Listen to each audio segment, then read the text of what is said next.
Malaria is transmitted among humans through the bite of an infected female Anopheles mosquito. The process starts when an infected insect lands on its victim and pierces the skin with her proboscis, a long straw-like extension with a pointed end, so she can obtain a blood meal from the host. As she feeds, Plasmodium sporozoites, contracted from other humans and in rare cases animals, are transferred from her body directly into the bloodstream of the victim. What causes malaria? We've always heard mosquito bites are the root cause of malaria. So are mosquitoes responsible for this infection? No. You'd be surprised to know that mosquitoes do not cause malaria, but just spread it. And what do we mean by this? The actual causative agent of malaria is the protozoan called the Plasmodium.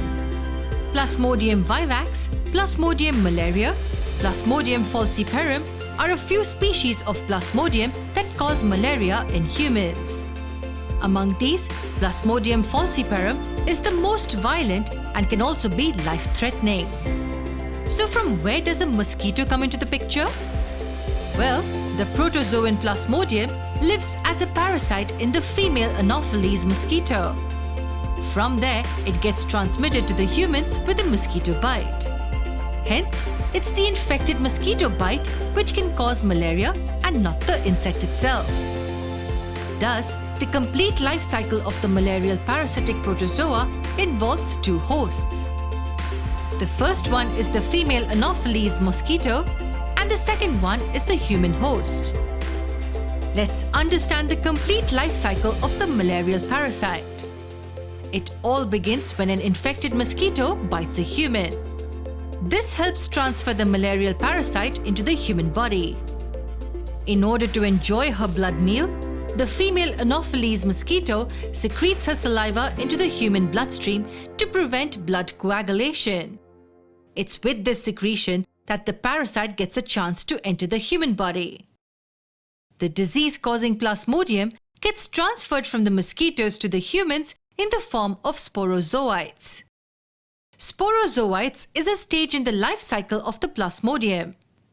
At this particular stage, they are capable to cause an infection in the human body. And how do they do that? Once they enter the bloodstream of the humans, they eventually reach their target, that is, the liver. Here, they attack the liver cells and stay inside them for quite a long time. They reproduce asexually in order to increase their number. After that, they release themselves back into the bloodstream by bursting out the liver cells. The form in which they are released into the bloodstream is known as the merozoites. These merozoites now target the red blood cells, the RBCs. Now, in the RBCs, the merozoites develop into a ring-like structure called the trophozoite. This form can have two fates. Most of the trophozoites begin with the asexual cycle to give rise to a new merozoites. And this occurs exponentially. The number of merozoites produced is too large for the RBCs to contain. Hence, they are released out with the bursting of the RBCs.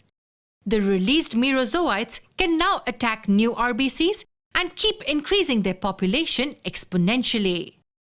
The other fate of the trophozoites is entering a sexual cycle. With this, the trophozoites give rise to two different gametocytes. Gametocytes, in simple terms, are like the germ cells of Plasmodium. When a non-infected mosquito approaches the infected human for a blood meal, then these gametocytes quickly pass into the mosquito's body with the sucked blood.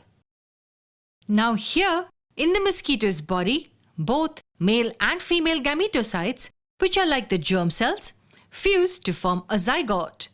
That is, the fertilization of these gametocytes results in the formation and the development of a zygote in the mosquito's gut. From here, a structure called oocyst is developed which crosses the gut wall and reaches the salivary glands. Here, the oocyst now releases several sporozoites, which are the mature infective forms of the parasite, ready to infect a new healthy individual with the next blood meal. So when this female Anopheles mosquito bites a healthy person, the sporozoites get transmitted, thus repeating the complete cycle and causing the infection. This was about malaria.